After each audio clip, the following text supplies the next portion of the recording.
once-a-year chance to grab power from the ruling classes. They would go around to the houses of the rich, they would bang on the doors and demand entry, and once they were let in, the lord of the manor had to give them the best stuff that he had. He had to give them his best food, he had to give them his best beer, his best of everything. And a jolly wassail, it's then you shall be. But if he didn't, they would threaten or actually perform a trick. Come, butler, come, fill us. One surviving Christmas song says, if you don't give us what we want, then down will come butler, bowl, and all. If you draw us a bowl of the small, then down to the butler, bowl, and all. The rules of Christmas would soon change, however, as a wave of religious reform swept through England in the early 17th century. Led by Oliver Cromwell, the Puritans overthrew the king's forces in 1645 and vowed to rid England of all that was decadent. High on their list was English Christmas, and in 1652 they outlawed it altogether. Shops were ordered to stay open. Churches were forced to stay closed. The Puritans were always, I think, deeply attracted to those things that they were most opposed to. They had a fear that they might have too good of a time. I don't mean to trivialize them, but there was a deep fear that if these things were legalized, they themselves might enjoy them and their souls would be lost.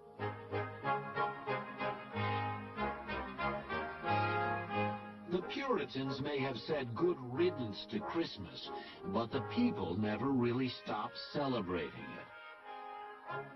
The holiday merely went underground. If Christmas pie was illegal, it began to be known as mince pie instead, which was just as delicious. The deeper need for Christmas in the human heart, the need for celebration at a time of darkness, those needs made the battle against Christmas, gave it a few temporary wins, but it couldn't possibly secure a final victory. In 1656, the men of Kent and Canterbury passed a resolution saying that if they could not have their Christmas day, they would have the king back on his throne. They soon got their wish. The monarchy was restored with Charles II, and Christmas was restored with him. It seemed the English could live without a king, but not without Christmas. It has been argued that one reason for the restoration of the monarchy is because by restoring the monarchy, you also restored Christmas, restored the proper English Christmas with its rituals, its traditions, and its carousing. Christmas is brought back, if you like, by popular acclaim.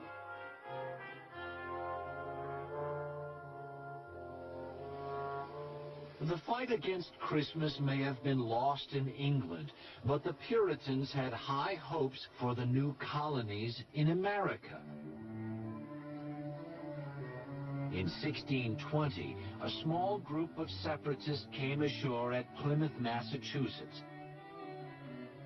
Even more orthodox than their English cousins, these men and women hoped to rid themselves once and for all of the Christmas scourge.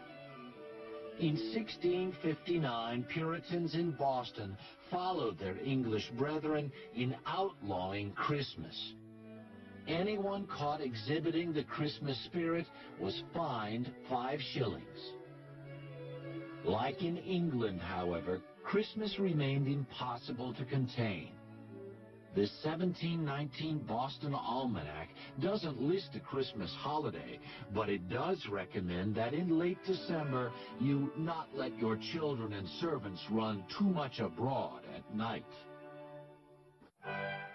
Not all the colonies had such trouble with Christmas.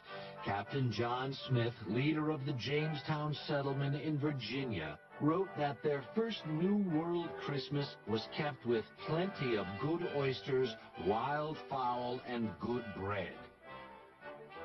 Jamestown settlers were also the first to drink eggnog as a Christmas drink, the nog coming from the word grog, which means any drink made with rum. After independence, however, all things English fell out of favor in America, Christmas included. In fact, on December 25th, 1789, the United States Congress sat in session and continued to stay open on Christmas Day for most of the next 67 years. At this same time, there are people who are writing in their diaries that, isn't it too bad we don't have any holidays? So after the Revolution, here is an entire nation that works hard, has forsaken many holidays, has given up many holidays because there were holidays that were mandated by the Crown, and it is time to start thinking about how to populate the calendar. As the 19th century dawned, Christmas would be one holiday that would pull the new nation together. But it wouldn't be the carnival Christmas of old England, nor would it be particularly religious. America would invent its very own Christmas, and in the process, reinvent it for the whole world.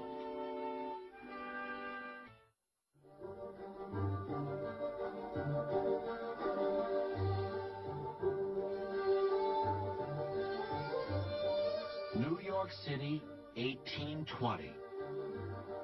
Within the space of a generation, New York had gone from a backwater port town to the center of American commerce. Great wealth came to a few during these years, and moderate livings to the burgeoning middle class.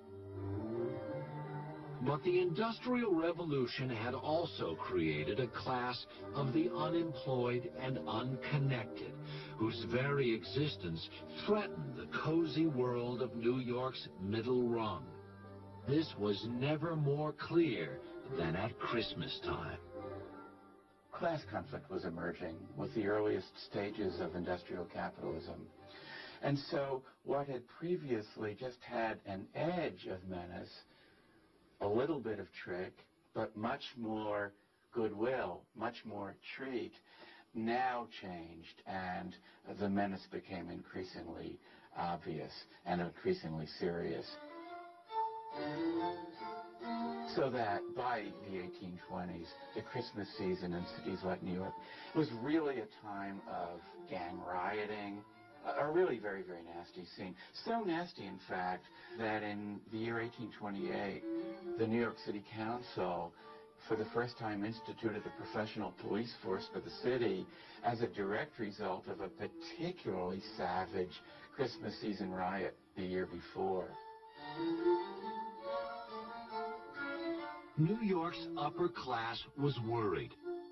So worried that a few of them set out to change the way the holiday was celebrated. Washington Irving was America's best-selling novelist, and in 1819 he used his expertise to write Bracebridge Hall, an enormously popular series of stories about Christmas at an imaginary English manor house. Here, the classes mingled effortlessly as squires welcomed friendly and grateful peasants into their homes. And in 1843, England's most popular writer, Charles Dickens, tackled the Christmas problem with A Christmas Carol. It was a bestseller in London and America, and the lessons of the story struck a powerful chord on both sides of the Atlantic. Christmas Carol, I think, showed the Victorians what could be the use and the meaning of Christmas in a society which was quite pleased with itself in a way, but which nevertheless had fears about inequality, about too much materialism, about perhaps just too rapid change. There have been countless treatments of this Christmas classic, some in print and some on screen. This television version is from 1958, but the themes are straight out of the 19th century. You want all day tomorrow, I suppose, Crescent. Quite convenient, huh? It's not convenient. But it's only one day in the year, sir. A poor excuse to pick the pocket of your employer every 25th of December. I think the character of Ebenezer Scrooge taught a very important lesson to middle-class people. Christmas. Nonsense. Humbug. Because the Christmas season presented them with a real problem. What do we owe to the different people in our world? What do we owe to our families? What do we owe to our employees? What do we owe to the anonymous poor? At first, Ebenezer Scrooge refuses to face those problems, but after his visions of Christmas past, present, and future, Scrooge learns that family and charity cannot be ignored at Christmas time. Merry Christmas, Bob! To Scrooge and Mrs. Cratchit, for you. My dear, that's for you. It really is a conversion story, and it's a story about this hard-hearted man being reborn to Christmas observance. And I'm going to raise your salary and help your large family in every way possible. That conversion story is important for Victorians to be thinking about their own conversion to the holiday, because it is very much that they are being reconverted. So many of them have given up on the holiday, so now they have to come to terms with their own reconnection with that, and Scrooge is a way of doing that. There's this lovely story in Dickens going around America on one of his famous reading tours, and this American factory owner going to a reading of Christmas Carol, and on the way home saying to his wife, "Next year we shall close the factory on Christmas Day."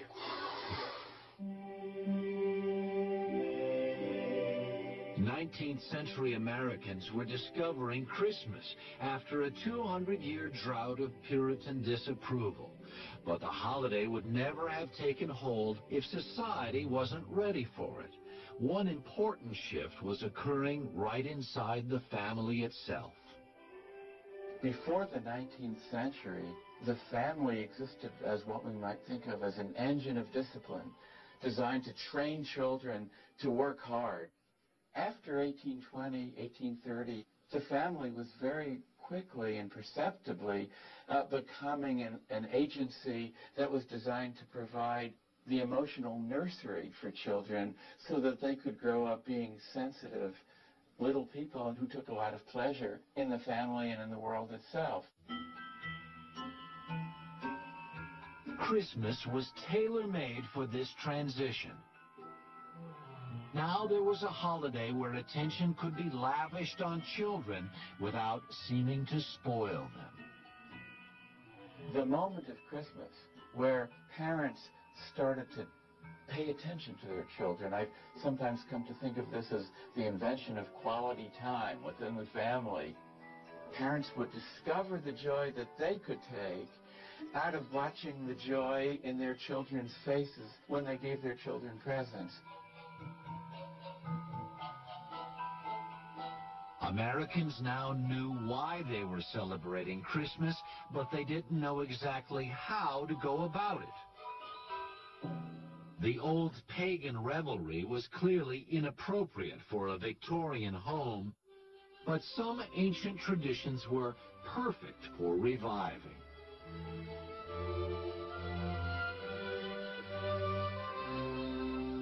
The Christmas tree has its roots in Germany, where decorated evergreens had always been a part of the winter celebrations. But the tree might have stayed there if not for the royal marriage in 1840 of Victoria, the Queen of England, to her cousin, Prince Albert of Germany. Albert brought his German ways to Windsor Palace, including the annual Christmas tree. In 1848,